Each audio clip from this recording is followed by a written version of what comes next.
எடுக்கணும்ப்பா video. பாருங்க வீடியோக்கு அவ்வளவு அழகழகா போஸ்ட் கொடுக்குது பாருங்க. Hi friends. Hi friends.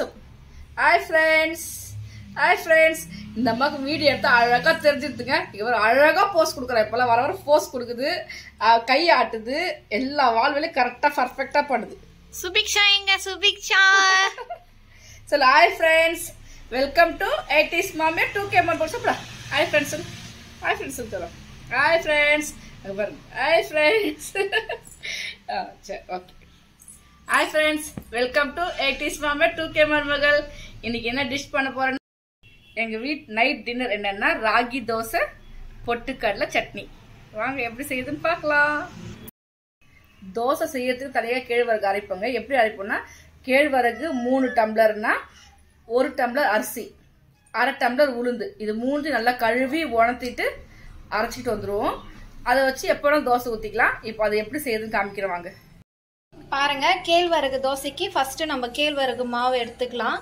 நான் இந்த ஸ்கூப்ல ஒரு 3 ஸ்கூப் போட்டிருக்கேன். தோசை கிறிஸ்பியா வரத்துக்கு கொஞ்சமா அரிசி மாவு எடுத்திருக்கேன். இப்போ வாங்க மாவு கரைச்சிக்கலாம். இங்க பாருங்க, ஒரு பாத்திரத்துல அரிசி மாவு போட்டுக்கிறேன். நெக்ஸ்ட் கேழ்வரகு மாவு போட்டுக்கிறேன்.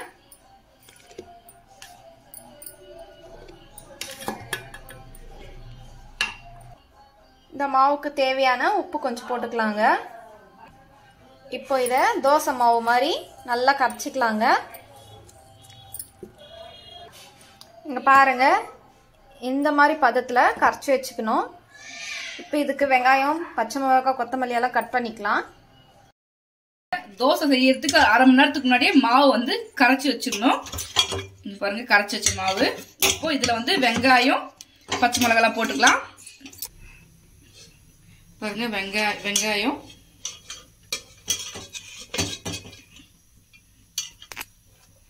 பச்சை மிளகாய், வால் பாப்பா பாருங்க அந்த மாதிரி பேசணுமா, சவுண்டு பாருங்க. இது கொஞ்சம் ரொம்ப கெட்டியா வேணாங்க, கொஞ்சம் தண்ணியா கரைச்சிக்கலாம்.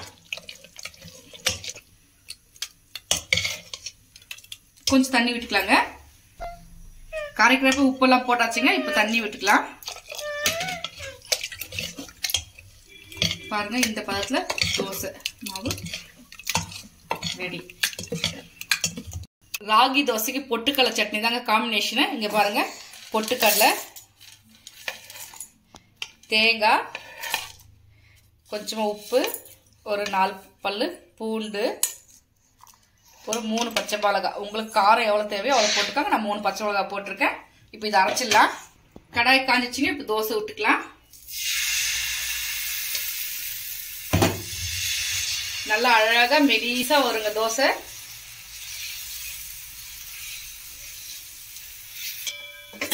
சுத்தி எண்ணெய் விட்டுக்கலாம். அதிகம் எண்ணெய் தேவையில்லைங்க, கொஞ்சமா எண்ணெய் விட்டுக்கலாம். பக்கத்து சட்னி தாளிச்சிக்கலாங்க.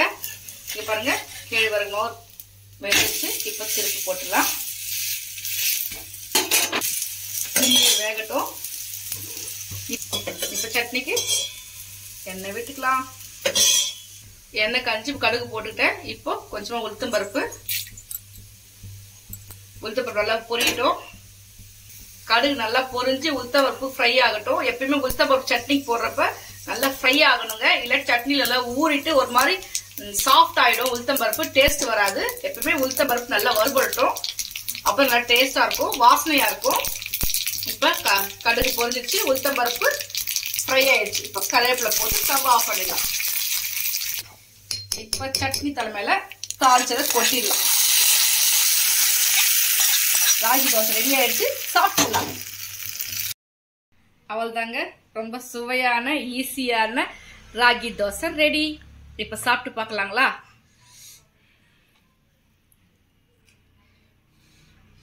அடையெல்லாம் செஞ்சு ராகி அடை செஞ்சு ஒரு மாதிரி ரஃபா இருக்கும், சாப்பிட்றதுக்கு நல்லா இருக்காது. இது மாதிரி செஞ்சு பாருங்க, ரொம்ப சாஃப்டா டேஸ்டா நல்லா இருக்கும்.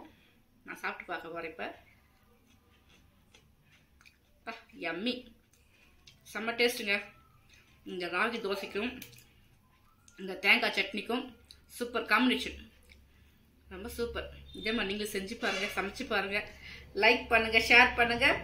80s மாமியார் 2K மருமகள் மறக்காம சப்ஸ்கிரைப் பண்ணுங்க. பக்கத்துல இருக்கிற பெல் பட்டனை கிளிக் பண்ணுங்க. பாய். நான் இப்ப சாப்பிட போறேன்.